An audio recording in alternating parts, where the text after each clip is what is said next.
আসসালামু আলাইকুম প্রিয় বন্ধুরা, সবাই কেমন আছেন? আশা করি ইনশাল্লাহ সবাই ভালো আছেন এবং সুস্থ আছেন। সবাইকে জানাই পবিত্র ঈদুল আজহার শুভেচ্ছা।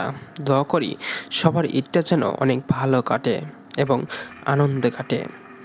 আজকের যে ঘটনাটা আপনাদের কাছে শেয়ার করব সেটা অনেক বড় একটা ঘটনা।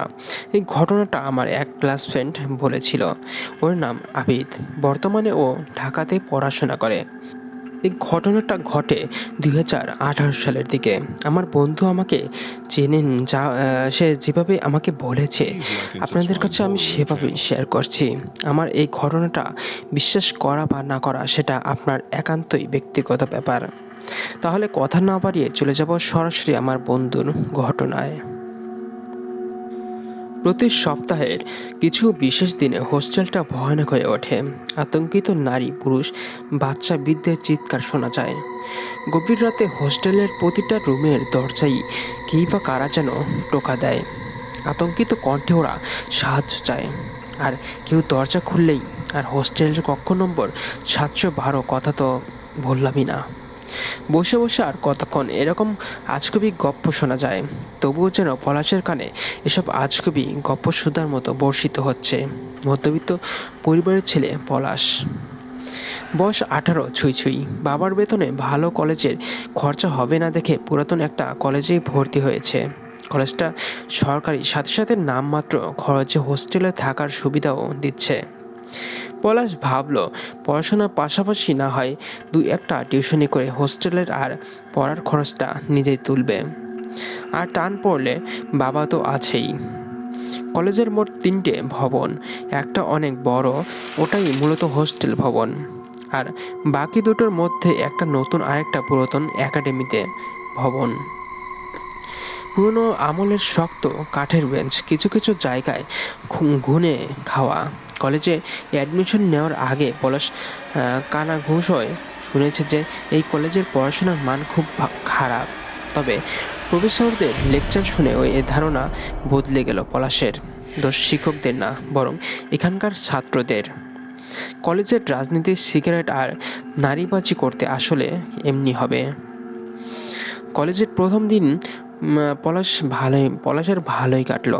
সকালে তড়িঘড়ি করে এসে হোস্টেলের লকারে নিজের বোচকা বুচকি লাগেজ সুটকেস রেখেই ক্লাস করতে চলে গিয়েছিল।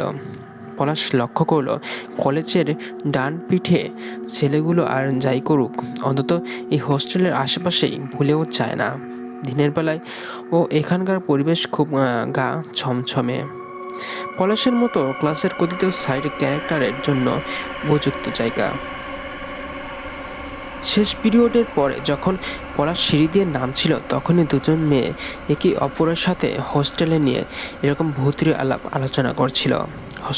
ছোটবেলায় থেকেই ভূতের গল্প কাহিনী পলাশের পছন্দ না হলেও বড় হয়ে এসে কিছু কিছু আগ্রহ খুঁজে পেয়েছে। এজন্য এখন বেছে বেছে কিছু কিছু হরর সিরিজ দেখে পলাশ বিশেষ যাবত এর লেখা সাজের ছায়া আর গোরস্থানের পথ তো ওর খুব প্রিয়। আর এর মাঝে ও হোস্টেলের সম্পর্কে ভৌতিরে কিছু তথ্য জেনে নিজের ভেতরে থ্রিল অনুভব করল পলাশ।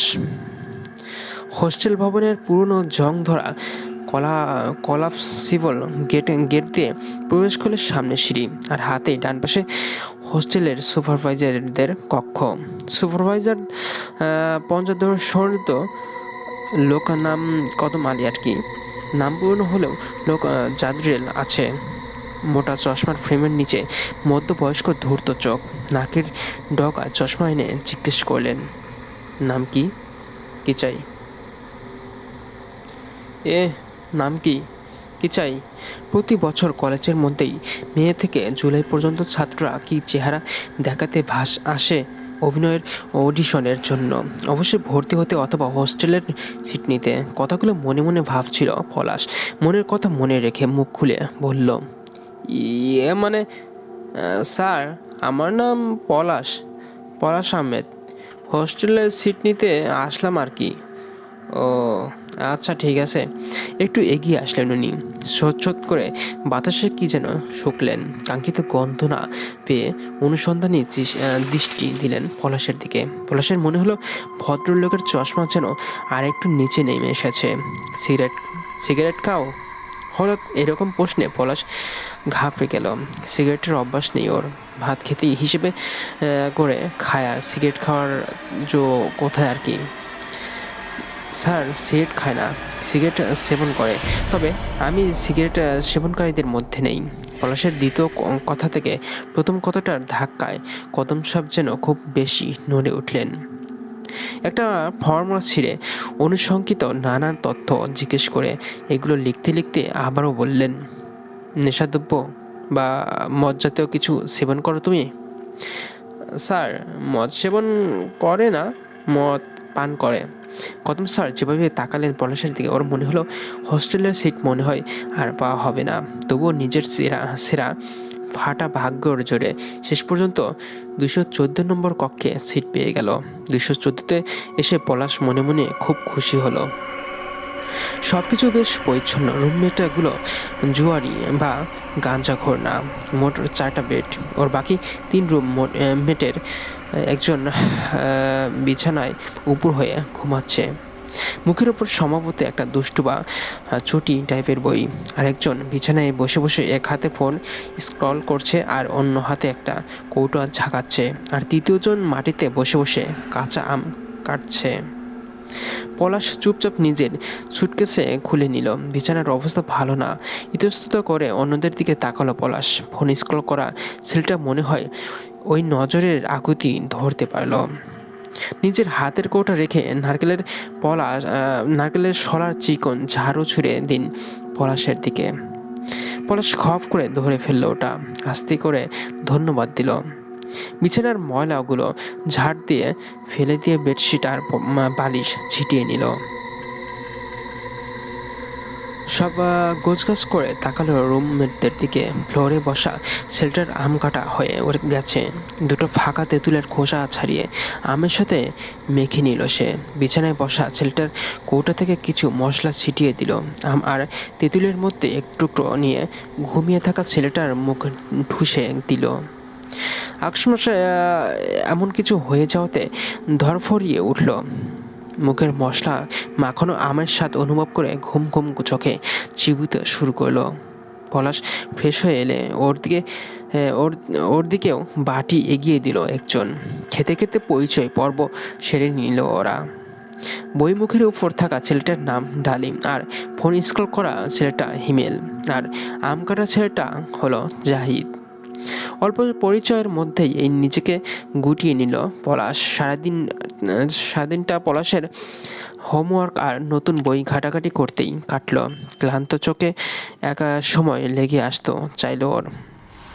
ঈশার সময় ওই ঘুম ভাঙল। প্রথমে পলাশ ভেবেছিল টয়লেটে অনেক ভিড় থাকবে, তবে ওর এই ধারণা ভুল প্রমাণিত হলো।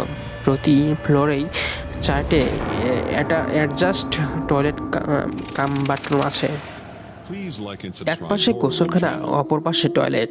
এর জন্য এই জায়গায় কিছুটা স্বস্তি পেল। তবে এখানের একটা জিনিস অবাক করলো পলাশকে।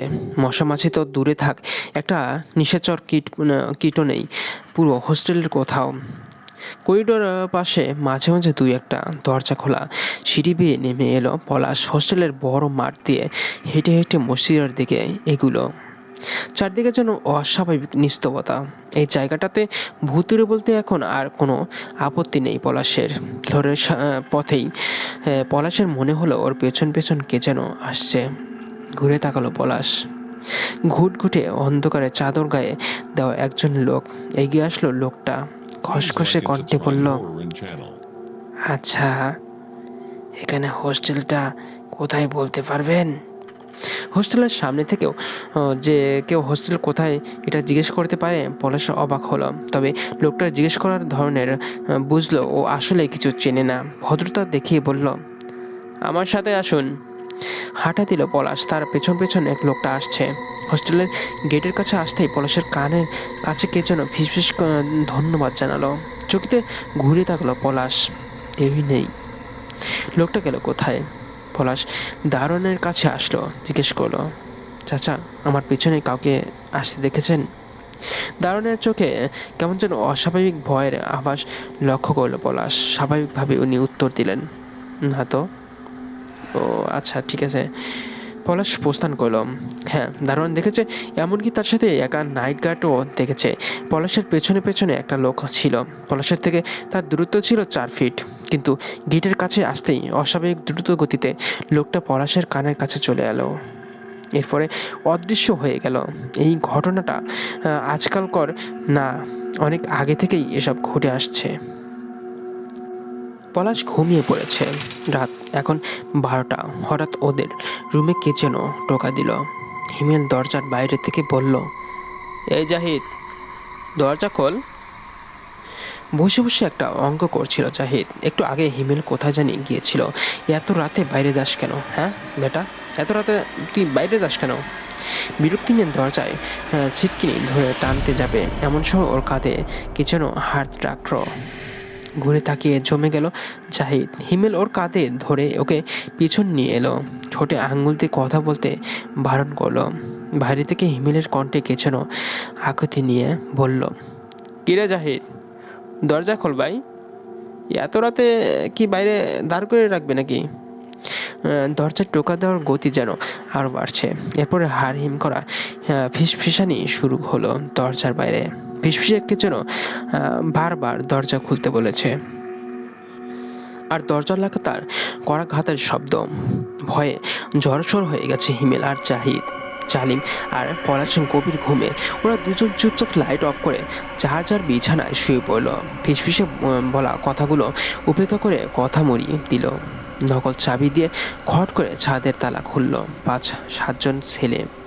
একজনের হাতে হাতে ছোট ছোট একটা বোঝা কাঠ। নিঃশব্দে ছাদের ময়লা ঝাড় দিয়ে কাঠ দিয়ে একটা কুণ্ডলি বানালো ওরা। ওখানে আগুন ধরিয়ে তার চারপাশে বসলো। সবাই নতুন এসেছে এখানে, 1-2 জন পুরনো ছাত্রও আছে। কেউ কেউ সিগারেট চালিয়ে মোবাইল স্ক্রলিংয়ের ব্যস্ত।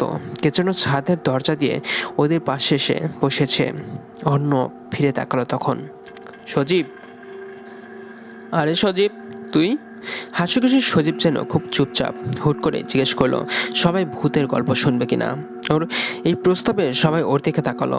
ওদের নজর উপেক্ষা করে সজীব বলতে শুরু করলো, এক যে ছিল পুরনো এক হোস্টেল, এখানে এক সময় অনেক ছাত্র থাকতো, কিন্তু একদিন এক ছাত্রের উপর খুব অবিচার হয়। সে প্রতিটা রুমের দরজা আঘাত করে সাহায্য চায়, কিন্তু কেউ তাকে সাহায্য করে না। এরকম একাধিক অপরাধ এখানে সংঘটিত হয়। কিছু প্রাণ শেষ হয়ে যায় রাতের আধারে। সেই থেকে তাদের আত্মাও ওই দিনগুলোতে ফিরে আসে। সব রুমের দরজা টোকা দেয় সাহায্যের আবেদন জানিয়ে। জাফর বলল, কিন্তু কেন? ওরা তো মরে গেছে, ওদের খিদা মেটানোর জন্য। সজীবের গল্পের পরিধি খুব অল্প, তবে গভীর রাতের পরিবেশের সবার গায়ে কম্পন সৃষ্টি করতে ওটাই যথেষ্ট ছিল। অনর কম্পিত কণ্ঠে বলল, যত সব বানানো গল্প। সিঁড়ি দিয়ে নামলো সে। হঠাৎ কিসে যেন হোঁচট খেয়ে গড়িয়ে পড়ল। কোনো রকমে উঠে দাঁড়ালো। কম্পিত হাতে মোবাইলের ফ্ল্যাশ লাইট জ্বালিয়ে নিজের কোণই দেখলো, ওখানে আংশিক সরে গেছে। সিঁড়ির দিকে নজর যেতেই ধমকে গেল অর্ণব। সজীব পড়ে আছে সিঁড়িতে। সিঁড়ির ধাপে পড়ে ওর ঘাড় ভেঙে আছে। চামড়া দিয়ে সাদা হাড় বেরিয়ে, হাড় চুইয়ে চুইয়ে টপ টপ করে রক্ত পড়ছে। সজীব সবাইকেই বলল, তোমরা সবাই কি অর্ণবের মতো আমার গল্পটা বিশ্বাস করনি? রাহাত ডিগ্রি 3rd ইয়ারে পড়ে। সে ওখানে ছিল, কলেজের সিনিয়র শিক্ষার্থী। আবার কলেজের কিছু রাজনৈতিক নেতাদের সাথে ওর ওঠা বসা আছে। সজীবের হাতে আঙুলে চামড়া ছিঁড়ে ওর হাড় বেরিয়ে এলো। হাড়গুলো লম্বা হতে শুরু করলো। সজীব গজ করে এগুলো ঢুকিয়ে দিল রাহাতের বুকে। শূন্য তুলে ধরে অট্ট হাসি দিল সে। এসব দেখে বাকি ছেলেরা ভয়ে চিৎকার দিয়ে দৌড়ে গেল ছাত্রদের দরজার দিকে। সজীবের মুখ বিকট হয়ে একটা পিশাচের মতো হয়ে গেল। রাহাতকে হোস্টেলের 5তলার ছাদে থেকে নিচে ফেলে দিল সে। রাহাতের দেহ আছড়ে পড়ল মাটিতে। দৌড়ে চলছে অর্ণব। ওর পেছন পেছন ওর 3 রুমমেট আছে। ওরাও সাথে ছিল। কখন যে ওর পেছন দিয়ে দৌড়ে এসেছে ও বলতেও পারবে না। সবে ওদের কক্ষে ঢুকে দরজা আটকে দিল। কে যেন ফিসফিসে অর্ণবের নাম ধরে ডাকলো, অর্ণব। ঘুরে তাকিয়ে থমকে গেল। ওর পিছনে 3টে ছায়া দাঁড়ানো। ছায়াগুলো ধোঁয়ার মতো উঠছে, ওদের চোখ সাদা সাদা। অর্ণবের কক্ষে থেকে আর্তনাদ ভেসে আসছে। 4তলার সবগুলো কক্ষের সবার কানেই যাচ্ছে, কিন্তু কেউ এগিয়ে আসছে না সাহায্য করতে। কক্ষ থেকেই বেরোচ্ছে না কেউ। রুমে একটা ফ্যান, পুরনো ফ্যানের ঘটঘট শব্দ। এ আর নতুন কি, মধ্যবিত্ত মানুষের কানে এই ঘটঘট শব্দই চরম মধুর ডাক।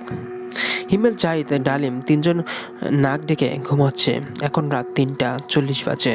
কেই বা আর জেগে থাকবে এ সময়। ঝটকা দিয়ে বিছানায় ছেড়ে উঠল পলাশ। ম্যাচ ম্যাচ করা শরীর ঝাঁকি দিয়ে রক্ত প্রবাহ আরও সচল করল। হাতা শার্ট আর পাজামা পরে একবার রুমমেটদের দিকে তাকালো। এখানে সবাই ঘুমে। আর ওদের বিরক্ত না করে নিঃশব্দে দরজা খুলে বেরিয়ে গেল পলাশ। করিডোরে হাঁটতে গিয়ে কেমন যেন ভয় করছে ওর। এই হোস্টেলে কমপক্ষে 600 জন ছাত্র আছে, তারপরেও সব কেমন যেন নিশ্চুপ। মাঠ দিয়ে হাঁটতে পলাশ। পরিবেশটা ওর চোখে হালকা কুয়াশা কুয়াশা ঠেকলো। ভাবলো হয়তো ওর চোখে ভুল। আশ্চর্য ব্যাপার, গেটের দরজা সম্পূর্ণ খোলা। দারোয়ান আর নাইট গার্ড কোথায়? ওদের তো এখন ডিউটিতে থাকার কথা। আবছা অন্ধকারে এদিকে ওদিকে তাকিয়ে কাউকে দেখতে না পেয়ে নিজেই গেট খুলে বের হলো। পুরাতন পকেট গেট, বৃষ্টি ক্যাচ ক্যাচ শব্দে খুলল। মসজিদে এত কম লোক, আজব ব্যাপার। ফজরের সময়েও এত কম মানুষ। যা হোক, পলাশ সেসব কথা মাথা থেকে ঝেড়ে ফেললো। আবছা অন্ধকার এখন কিছুটা কমই আসছে, তবে এখনও ভালোই অন্ধকার আছে। একটা টং দোকান দেখলো পলাশ। কাল রাতে মনে হয় ওখানে দোকানটা ছিল না, অথবা ওখানে ছিল, হয়তো পলাশ খেয়াল করেনি। দোকানে একটা মোমবাতি জ্বালালো। পলাশ বাঁশের বেঞ্চটিতে বসতে বসতে চায়ের অর্ডার দিল। দোকানদার নিঃশব্দে কাজ শুরু করলো। গরম চায়ের কল কল আর চামচ এবং কাচের টং টং শব্দ ওর ভোর রাতে কেমন যেন অদ্ভুত শোনাচ্ছে। গরম চায়ের স্বাদ এই প্রথমে কেমন যেন নুনটা ঠেকলো পলাশের জিভে। তারপরেও দোকানদারের মুখের উপর চা ভালো হয়নি এই কথাটা বলা সমীচীন মনে করলো না। ঘরের মধ্যেই চা শেষ করলো। এরপরে কাপ ফিরিয়ে দিলে নিজের পকেটে হাত ঢুকিয়ে মানিব্যাগ বের করলো পলাশ। মানিব্যাগ খুলতেই থমকে গেল। ভাঙতি তো নেই। 100 টাকার একটা নোট বাড়িয়ে দিল দোকানদারের দিকে। মোমের আলোতে ও দোকানদারের মুখটা স্পষ্ট না। নোটটা হাতে নিয়ে মোমের আলোয় কাছে ঘুরিয়ে ফিরিয়ে দেখলেন। বিড়বিড় করে বললেন, নোটের নকশার খুব পরিবর্তন হয়েছে। পলাশ কিছুই বুঝতে না পেরে জিজ্ঞেস করল, জি? পলাশের দিকে না তাকিয়ে দোকানদার বলল, বলেছি 100 টাকার ভাঙতি হবে না। অবাক হলো পলাশ। 100 টাকার ও ভাঙতি নেই। এদিকে এখন একটা দোকানেরও শাটার খোলা নেই। পদ তো জনমানব শূন্য। কারোর কাছ থেকে খুচরো আনবে ওটার উপায় নেই ওর কাছে। দোকানদার বলল, খুচরো না থাক, সমস্যা নেই, বেঁচে থাকলে পরে দিয়ে যেও। কথাটা কেমন যেন ঠেকলো পলাশের কাছে। ইতস্তত করে নোট ফিরিয়ে নিতে নিতে বলল, এখানে তো আপনার দোকান, তাই না? সবসময় এখানেই থাকেন, তাই না? দোকানের ছোট্ট উত্তর, অনেক আগে থেকে এখানে থাকি। হোস্টেল ভবনের বাউন্ডারি ওয়ালে অনেক আজব আজব গ্রাফিতি। অন্ধকারে এসব বিটগুতে চিত্র ভূতিরে মনে হচ্ছে। আচ্ছা, একজন মানুষের কি দুটো ছায়া পড়ে? মনে তো হয় না। আচ্ছা, একটা ছায়ামূর্তি পলাশের পেছনে। পলাশা চাপা নিঃশ্বাসের শব্দ স্পষ্ট টের পাচ্ছে। কোত করে ঢোক গিলে পেছনে তাকালো। একটা মেয়ে, গায়ে ছেঁড়া পোশাক, চুলগুলো উস্কো খুস্কো, মুখের মাংসগুলো পচে কাল হয়ে গেছে। মুখে বড় বড় আঁচড়ের দাগ, কাটা ঠোঁটা মাড়ির কাছে ঝুলছে। ডান চোখের জায়গা থেকে তাজা রক্ত ঝরছে, আর বাম চোখে উল্টানো, হাতে একটা ছুরি। পলাশ নিজের জায়গায় জমে গেল। পরক্ষণে ঘুরে ছুট দিল। প্রধান ফটক বেশি দূরে না, পকেট গেট খোলাই ছিল। এক ছুটে ভেতরে ঢুকে দরজা আটকে দিল পলাশ। মেয়েটা গেটের গ্রিলের ফাঁক দিয়ে ছুরি ধরা হাত দিয়ে আঘাত করলো পলাশের দিকে। পলাশের শার্ট ছিঁড়ে চামার এক মাঝারি আঘাত লাগলো। তোয়াক্কা করলো না পলাশ, বড় বড় পা ফেলে দৌড়ে হোস্টেল ভবনের দিকে যাচ্ছে। এমন সময় বুদ্ধিটা মাথায় এলো, বাঁচাও বাঁচাও বলে গলা ফাটিয়ে চিৎকার করলো। হোস্টেলের বারান্দায় গুটি কতক ছেলে ছিল, ওদের মধ্যেই হিমেলও আছে। দাঁত মাজছে, টুথপেস্টের ফেনাও ঠোঁটে, দাড়ি গোপের মতো দেখাচ্ছে।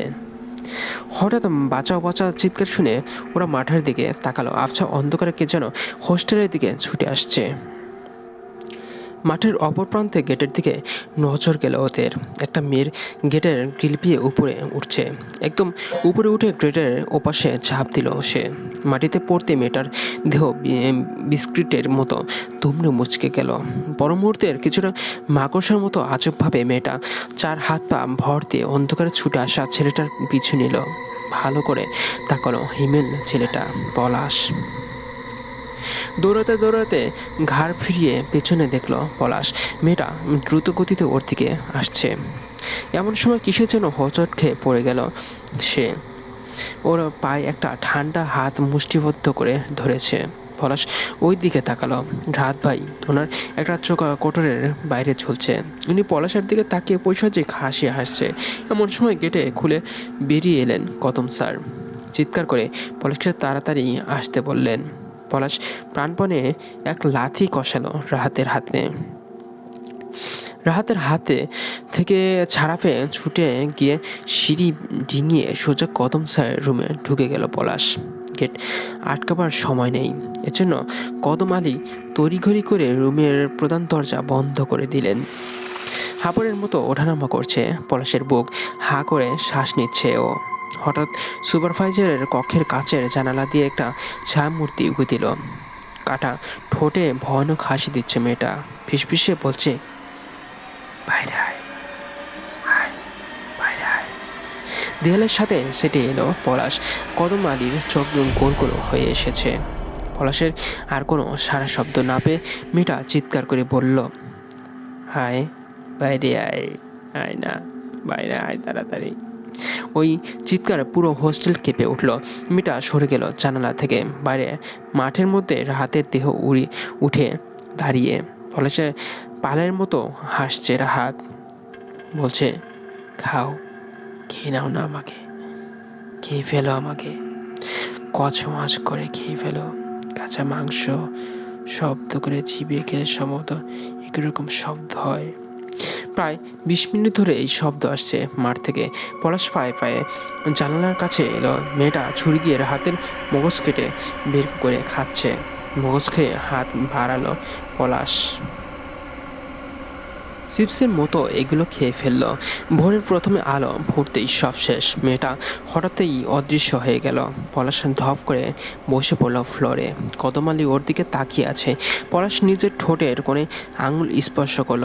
চোখের সামনে আনতেই তাজা রক্ত চিনতেও অসুবিধা হলো না। এজন্যই বুঝি চায়ের স্বাদ নোনতা ছিল। ওটা কি চা নাকি রক্ত? আয়নার সামনে দাঁড়িয়ে আছে পলাশ, ঠোঁটে রক্ত মাখা, ওর পুরো গা গলিয়ে বমি আসছে। ক্যাপ ছেড়ে পানি মুখে দিয়ে কুলকুচি করে নিল নীরবে। বেডে বসে আছে পলাশ। রুমমেটরা নীরবে। হিমেল নিজ থেকে কথা বলা শুরু করলো। পলাশ, ভয় পেয়েছ? মাথা নাড়িয়ে না সূচক উত্তর দিল পলাশ। দীর্ঘশ্বাস ফেলে হিমেল স্মৃতির একটা ভয়ানক রাতেই অধ্যায় খুলে বসল। বছর 4 আগের কথা। তখনই আমি এই কলেজেই উচ্চ মাধ্যমিক প্রথম বর্ষের ছাত্র ছিলাম। কলেজে কিছু ছেলেদের নিয়ে একটা গ্রুপ ছিল। নোংরা ছাত্র, রাজনীতি, ইভটিজিং, নকল সহ কলেজে যত সব বাজি কাজ আর অপকর্ম করা হতো তার সবটুকু ওদের পৃষ্ঠপোষকতায় সংগঠিত হতো। এই হোস্টেলটা ওদের হেডকোয়ার্টারের মতো ছিল। কেউ যদি ওদের অপকর্মের প্রতিবাদ করতো তবে ওদের এই হোস্টেলে এনে নির্যাতন করা হতো। 712 নম্বর কক্ষ ছিল ওদের টর্চার সেল। এমনকি প্রধান অধ্যক্ষ সহ অন্যান্য প্রফেসরেরাও এসব অন্যায়ের বিরুদ্ধে নিশ্চুপ ছিলেন। আমি পোষা বাবার ছেলে, এসব স্বাদ বাঁচে ছিলাম না। একদিন পদার্থবিজ্ঞান পিরিয়ডে ওদের একজন আমাদের ক্লাসে আসে। একটা মিছিলে যাওয়ার জন্য আমাদের ক্লাসের অনেককে নিয়ে যাওয়া হয়। কেউ যদি যেতে অস্বীকার করে তবে তার কলেজে লাইফ নরক করে নেমে আসতো। মিছিল করার পরে সন্ধ্যার ক্লান্ত হয়ে হোস্টেলের বিছানায় পড়েছিলাম। তখন ওই রুমেই ছিলাম। বাঁচাও বাঁচাও বলে একটা মেয়ে চিৎকার করছিল এই রুমের দরজার সামনে। দরজা হালকা খুলে দেখলাম একটা মেয়ে, গায়ের পোশাক ছেঁড়া, গায়ে আছড়ে দাগ, শরীর থেকে রক্ত বইছে। হঠাৎই করিডোরে কলেজের ওই সব বাজে ছেলেগুলো আসলো। রাহাত মেয়েটা পা ধরে টেনে হিঁচড়ে নিয়ে গেল। কেউ রুম থেকেও বেরোয়নি, কিন্তু আসলাম বের হয়েছিল। প্রতিবাদ করেছে, ওকেও ধরে নিয়ে যাওয়া হয়। ব্যাস, এরপরে ছাত্রদের মুখে শুনেছি ওই দিন রাতের মেয়েটা কিছুদিন আগে ইভটিজিংয়ের শিকার হয়ে প্রতিবাদ করেছিল। ওই দিন মিছিলের সময় কৌশলে ওই ছেলেদের গ্রুপ মেয়েটাকে কিডন্যাপ করে ওখানে নিয়ে আসে। মেয়েটাকে নাকি নির্মমভাবে গণধর্ষণ করা হয়। মরে যায় মেয়েটা। মরার পরেও ওর দেহে ধারালো অস্ত্র দিয়ে আঘাত করা হয়। আসলামকে মেরে ফেলা হয়। পুলিশ তদন্ত করলে অপরাধীদের ধরলেও রাজনৈতিক মায়ের কাছে ছেড়ে দিতে হয়। আবার অবাধেই চলতে থাকে এসব অপকর্ম। কিন্তু এরপরে শুরু হয় ভয়ের অধ্যায়। ওদের সবাইকেই এক এক করে কে যেন নির্মমভাবে হত্যা শুরু করে। রাত হলেই ওই হোস্টেল ভবন থেকে অশরীরী বের হয়ে আসে। ওরা ওইসব ছেলেদের শুধু হত্যা করে না, যাকে পায় তাকেই মেরে ফেলে। ওদের ডেড বডিও খুঁজে পাওয়া যায় না। পুলিশ তদন্ত করে কোনো মোটিভ না পেয়ে খুঁজে পেয়ে কেস ক্লোজ করে ফেলে। কিন্তু হোস্টেলের আতঙ্ক হোস্টেলে রয়ে যায়। উঠে দাঁড়ালো পলাশ। সুটকেস থেকে ইউনিফর্ম বের করে পরে নিল। হিমেল জাহিদ তো অবাক হয়ে গেছে। ডালিম নির্বিকারে পলাশ ব্যাগ গুছিয়ে রুম থেকে বের হয়ে এলো। ডালিম বলল, ছেলেটার মনে কি যেন আছে, ঠিক বোঝা যাচ্ছে না। কিচিমিচি করে পাখি ডাকছে। কলেজে আস্তে আস্তে চায়ের দোকানটা খুলল, কিন্তু দোকান কোথাও চোখে পড়ল না।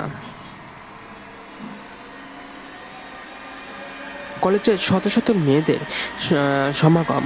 কলেজের এক কোণে একদল ছেলে বসে বসে সিগারেট ফুঁকছে। পলাশের এত দিকে খেয়াল নেই। ঢালাই দেওয়া মাঠ সংলগ্ন রাস্তা দিয়ে কলেজের দিকে যাচ্ছে সে। ক্লাস পিরিয়ডগুলো চিন্তায় ডুবে কাটল ওর। এমনই সময় ক্লাসে কদম আলীর প্রবেশ। এখন সম্ভবত হায়ার ম্যাথ ক্লাস। কদম আলী কি তাহলে কলেজের প্রফেসর? মনে হয় 2 পোস্ট একসাথে ভাগিয়ে নিয়েছে। যা হোক, মেঘেছে আছে আকাশ। কদম আলীর বকা খেয়ে সেই দিক থেকে চোখ সরিয়ে ক্লাসে মনোযোগ দিল পলাশ। বন্ধুদের সাথে টিউশনি নিয়ে আলোচনা করলো পলাশ। ভালো টিউশনি কোথায় পাওয়া যাবে কিনা। ওর এক ক্লাসমেট বলল, ওর চেনা এক ভাইয়ের কোচিং সেন্টার আছে, চাইলে ওখানে টিচার হিসেবে পার্ট টাইম করতে পারে সে। পলাশ রাজি হয়ে গেল। কলেজ ছুটি দিয়েছে। দুপুরের কড়া রোদে পলাশ হেঁটে চলছে একা একা। সবার শেষে কলেজ থেকে বের হয়েছে ও। কোচিং সেন্টারের ঠিকানা আগেই নিয়ে রেখেছে, ওই দিকেই পা বাড়ালো এই ছেলে। ঘুরে তাকালো পলাশ। উল্টো করে ক্যাপ পরা এক ছেলে, তার সাথে আরও কয়েকটা ঝন্টা মার্কা ছেলে। এগিয়ে গেল পলাশ। জি বলুন। নতুন নাকি কলেজে? হ্যাঁ নতুন। বড় ভাইদের সালাম দিতে হয় জানো না? এখন তো 1টা বাজে, জোহরের সময়। এখন সালামের আশা না করে মসজিদের গিয়ে নামাজ পড়ুন, এতে আপনার উপকার। বৈধ উপকার হবে না। আর সালাম মানে শান্তি। সিগারেট ফুঁকে নিজের অশান্তি ডেকে আনছেন। এর জন্য আমার শান্তি কামনা আমার কোনো কাজে আসবে না। মুখের উপর এমন কথা শুনে থমকে গেল ফরহাদ। সরকার চেঞ্জ হলেও লোকেরা কখনো চেঞ্জ হয় না। যে সরকারই আসুক, গুন্ডা বাহিনী হিসেবে ওরাই মাঠে থাকে। ওরাই তো রাজনৈতিক নেতাদের কথিত ডান হাত। এই ছেলের সাহস কী করে হলো এসব বলতে? পিছনে ঘুরল পলাশ। যাওয়ার আগে বলল, আপনার বন্ধু কি যেন নাম? ও হ্যাঁ, রাহাত। ও মরে গেছে কালকে। পলাশের পেছন থেকে ওর শার্টের কলার চেপে ধরার ইচ্ছে ছিল ফরহাদের, কিন্তু পলাশের বলা কথায় ওর মাথায় যেন বাজ ভেঙে পড়ল। রাহাত মরে গেছে, আজ আর কোচিং সেন্টারে গিয়ে কাজ নেই। পলাশ কলেজ থেকে কিছু দূরে একটা পার্কে চলে এলো। মন হালকা করা দরকার। এত সব মানসিক ধকলের পরে খোলা হাওয়ায় একটু প্রশান্তি করা কার না ভালো লাগে। রাহাতের বিছানার উপর নিস্তব্ধ হয়ে বসে আছে ফরহাদ। ওর সামনে কালকে রাতে যেসব ছেলে ছিল ওদের 5 জন আছে। রাহাত, অর্ণব, সজীব, ওরা 3 জনেরই নিখোঁজ, কিন্তু ওর সামনে 5 জন ছেলের ভাষ্য মতো ওদের 3 জনকেই একটা পিশাচ মেরে ফেলেছে। রাহাতের দেহ নাকি মাঠেই পড়েছিল, কেউ ওই দেহ আনার জন্য বাইরে যাওয়ার সাহস করেনি। সন্ধ্যা ঘনিয়ে আসছে, ভুলেই গেল ফরহাদ। পুরনো লোহার নাগরদোলা, পুরনো পার্ক, বিশাল নাগরদোলার শেষ রাইড হবে। নাগরদোলায় বসে কাঁচার জানালায় নাক ঠেকিয়ে চারপাশের দৃশ্য মন ভরে দেখছে পলাশ। ট্রমায় আছে ফরহাদ। ওর সাথেই সবাই ওর ভয়ে ত্রস্ত। হঠাৎ ওদের পথে রোধ করে দাঁড়ালো একটা মেয়ে। ভর সন্ধ্যায় ও মেয়েটার হাত চাকু কারো নজর এলো না। পার্কে আনন্দ ঘন মুহূর্ত কাটিয়ে হোস্টেলের দিকে রওনা দিল পলাশ। রাস্তায় দিয়ে আস্তে আস্তে কালকের চায়ের দোকান চোখে পড়ল ওর। এদিক সেদিক তাকালো, রাস্তায় লোকজন আছে, তবে খুব অল্প। পলাশ দোকানের পাশ কাটিয়ে আসতে চাইল, তবে কি যেন মনে করে যেন সোজা দোকানের বেঞ্চ থেকে বসলো সে। শুনেছি মানুষ মৃত্যুর থেকে দূরে দূরে থাকতে পছন্দ করে, কিন্তু তুমি জেনে শুনে মৃত্যু কাছে দ্বিতীয়বার এসেছ, কি ব্যাপার? মরার কি খুব ইচ্ছে? দোকানের কথায় পলাশ কিছুটা বিচলিত ঠিকই হলো, তবে ওর মুখে হাসি ফুটল। আয়তাল করছি, প্রস্তুতি তো ভালোই করেই নিয়ে এসেছ।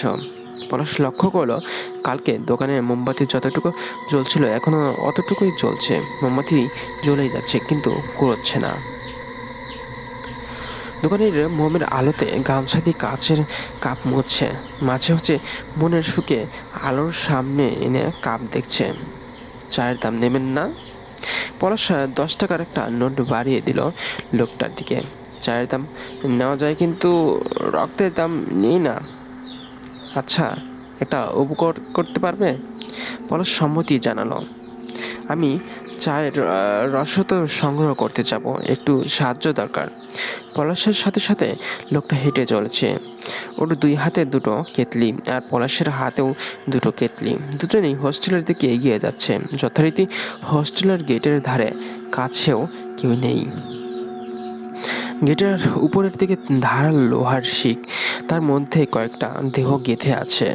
দেহগুলোর খুঁতনি শিকে আটকানো। ওদের দেহ থেকে ফোঁটায় ফোঁটায় রক্ত পড়ছে। লোকটা নিজের মাথা থেকে পেঁচানো গামছা খুলল। চাঁদের আলো, ওর মুখ বিবস্ত দেখা যাচ্ছে। এরপর রক্তগুলো যেখানে পড়ছে ওখানে কেতলি চাটা রেখে দিল। শব্দ করে ধাতু কেতলিতে ফোঁটায় ফোঁটায় রক্ত পড়ছে। লোকটা নিশ্চুপ, পলাশ নিশ্চুপ, নীরব। মাটিতে একটা সিগারেটের প্যাকেট পড়ে আছে, ভেতরে একটাই সিগারেট। তোমার পকেটে লাইটার একটু দেবে? পলাশ লাইটার বের করলো, আগুন ধরিয়ে দিল সিগারেটে। আগুনের আলোয় ঘেটের উপরে ফরহাদের রক্তাক্ত মুখ স্পষ্ট দেখল পলাশ, কিন্তু সে নির্বিকার ভোজ ভোজ করে সিগারেট টানছে। লোকটা গালের পচা মাংসের ফোকর দিয়ে ধোঁয়াগুলো বেরিয়ে যাচ্ছে। রাব্বি বসে বসে ফোনে কার সাথে যেন কথা বলছে। রাজনৈতিক মন্দা চলছে এখন। মিছিল, মিটিং সহ নানা অপকর্ম থেকে পয়সা কম আমদানি হচ্ছে। এর জন্য শরীরেও অলসতা এসে গেছে। আজকে ভরা জ্যোৎস্না নয়, তবে তাদের চাঁদের আলো যথেষ্ট আছে। এক ঝলক হাওয়া এসে রাব্বির চুলগুলো কপালে ঠেলে দিল। দূরে কে যেন মধুর সুরে গুনগুন করে গান গাইছে। বলো না, কেন তুমি বহুদূর, কেন আমি একা? হৃদয় ভাঙচুর, জানো না তুমি না আমার স্বপ্ন মেঘে ঢাকা, নামের না রোদ্দুর, জানালা দিয়ে বাইরে তাকালো রাব্বি। হোস্টেলের মাথায় একটা মেয়ে দাঁড়িয়ে আছে, সেই গাইছে গানটা। গানের গলা রাব্বির বড় চেনা চেনা। শিউরে উঠল সে। 3 বছর আগে মেয়েটাকে ধর্ষণের পর হত্যা করে মেরে ফেলেছিল, আর ওর সাথেই নরপশুরা। সহসা আরো এক ঝলক হাওয়া বয়ে গেল। মেয়েটা মুহূর্তেই একদম রাব্বির জানালার কাছে চলে এলো। লোকটা আজ খাওয়া সিগারেট পলাশের হাতে দিল। নীরবে রক্ত ভরা চাটা কেতলে নিয়ে ধীরে ধীরে রাস্তার মোড়ে হারিয়ে গেল। গেট খুলে ভেতরে এলো পলাশ। ছিটকিনি ভেতর থেকে লাগিয়ে দিল। মাঠ দিয়ে হোস্টেল ভবনের দিকে এগিয়ে আসছে পলাশ। সহসা হোস্টেলের 3য় ফ্লোরের একটা জানালার চোখ যেতেই ধমকে গেল। একটা মেয়ে একটা ছেলের দেহ ছিঁড়ে ছিঁড়ে জানালা দিয়ে বের করছে। নিজ রুমের দরজার কাছে এসে বসলো পলাশ। সাড়া নেই, শব্দ নেই, সব থেকেও কিছুই নেই।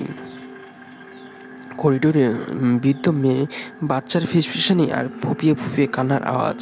পলাশের চোখের রাজ্যর বিষণ্ণতা। দীর্ঘশ্বাস ফেলে সিঁড়ির দিকে এগুলো সে। কলাপসিবল গেটের দরজা আটকানো। পলাশ নিজে আটকে দিয়েছে। গেটের একপাশে একটা কাঠের টুল। পলাশ টুলটা টেনে আনলো হোস্টেল সুপারের দরজার সামনে। কাচের জানালার ভেতর দিয়ে পর্দা টানা, গ্লাসে টোকা দিল সে। কিছুক্ষণ পরে পর্দার ফাঁক দিয়ে গোল ফ্রেমের চশমা পরা কদম আলীর চোখ উকি দিল। পলাশকে দেখে স্বস্তির সাথে ভয়ও পেলেন তিনি। প্লাস্টিকের চেয়ার ট্রেনে এসে বসলেন জানালার কাছে। আফতাব মিয়া, তুমি আমাকে মারতে চাও? আমি জানি তখন তোমাদের মৃত্যুর জন্য পরোক্ষভাবে আমি দায়ী ছিলাম। আমি আফতাব নই স্যার, আমি পলাশ। তুমি না তোমার পাশের জন? পলাশ চৌকিতে পাশ ফিরে দেখলো ওর পাশে দোকানের লোকটা বসে আছে। স্যার, আমি জানি আপনার কোনো দোষ নাই। ক্ষমতার কাছে তো সকলেই জিম্মি। কি করা? আমার উপর রেগে আছো আফতাব? চাইলে আজকে আমাকে মেরে ফেলতে পারো। দরজা খুলে বেরিয়ে এলেন কদম আলী, মাথা নিচু করা। আফতাব দীর্ঘশ্বাস ফেলল। স্যার, ভুল ধারণা নেবেন না, আপনার সাথে আমার কোনো শত্রুতা ছিল না। ঝরঝর করে কেঁদে দিলেন কদম আলী। কদম আলী আর আফতাব মিয়ার কথোপকথন থেকে পলাশ জানতে পারলো আর কিছু কালো অতীত। যে মেয়েটাকে ধর্ষণ করা হয়েছে, ওই মেয়েটার বাবা মেয়ের বিচার চেয়েছিলেন। মামলা করার কারণে তার ছোট মেয়েকেও আফতাব মিয়া ছিল এক হোস্টেলের তখনকার গার্ড। মেয়েটাকে মেরে ফেলার পরে ডেডবডি গায়েব করার সময় উনি দেখে ফেলেছিলেন। প্রতিবাদ করাতেও তাকেও বুকটা বিষিয়ে উঠল পলাশের। কদম আলী মাটিতে বসে কাঁদছে আর আফতাব ওনার পিঠে চাপড় দিয়ে সান্ত্বনা দিচ্ছে। সিদ্ধান্ত নিল পলাশ কলাপশীল গেটে টেনে মাঠে চলে এলো। মাঠের মাঝখানে মেয়েটা হাঁটুতে মুখ গুজিয়ে বসে আছে, ফুপিয়ে ফুপিয়ে কাঁদছে। পলাশ ওর পাশে এসে বসলো। এরপরে মেয়েটাকেও কি যেন বলল সে। এরপর দিন থেকে কলেজের মধ্যে যত সব ছেলে ও হত্যাকাণ্ডের জড়িত ছিল সবাই এক এক করে মারা পড়তে থাকে। সাথে সাথে পৃষ্ঠপোষকতাকারী পুলিশ অফিসার সহ আরও কিছু পাতি নেতা নির্মমভাবে খুন হয়। অনেক দিন পর হিমেল চেকে চেকে ড্রয়িং করছে একটা মেয়ের স্কেচ। মুখটা অস্পষ্ট। দরজায় হঠাৎ টোকা পড়ল। মেলি গলায় একটা কেউ ওর নাম ধরে ডাকল। সব ভয় ভুলে গিয়ে হিমেল দৌড়ে গিয়ে দরজা খুলল ফারিহা। 3 বছর আগে যে ওর নরপশুর হাতে মারা চায়। হিমেল মেয়েটিকে খুব ভালোবাসতে। ফারিয়া যখন হিমেলের রুমের কাছে রক্তাক্ত হয়ে পড়েছিল, হিমেল পাগলের মতো বাইরে যেতে চেয়েছিল, কিন্তু ওর সিনিয়র ভাইরা ওকে আটকে রেখেছে। এমনকি হিমেলের কান্নার শব্দ যাইতে না আসে জন্য ওর মুখও চেপে ধরে রেখেছে। ওই ছেলেগুলো যদি হিমেলের চিৎকারও শুনতো, তবে আজ হিমেল হয়তো বেঁচে থাকতো। মেয়েটার পেছন পেছন পলাশ রুমে প্রবেশ করলো। ওর দেহ রক্তাক্ত, নিজের রক্ত না, অন্য কারো রক্ত। গালে হাত দিয়ে হিমেল আর ফারিয়ার শেষ আলিঙ্গন চোখ ভরে দেখতে লাগলো সে। কিছুক্ষণ পরেই ফারিয়ার দেহ বাতাসে মিলিয়ে গেল। তো বন্ধুরা, আমার এই ঘটনাটা কেমন লেগেছে তা অবশ্যই আমার কমেন্ট বক্সে জানাবেন, কারণ আপনার প্রতিটি কমেন্ট আমাকে নতুন নতুন ভয়ঙ্কর ঘটনা বলতে উৎসাহিত করবে।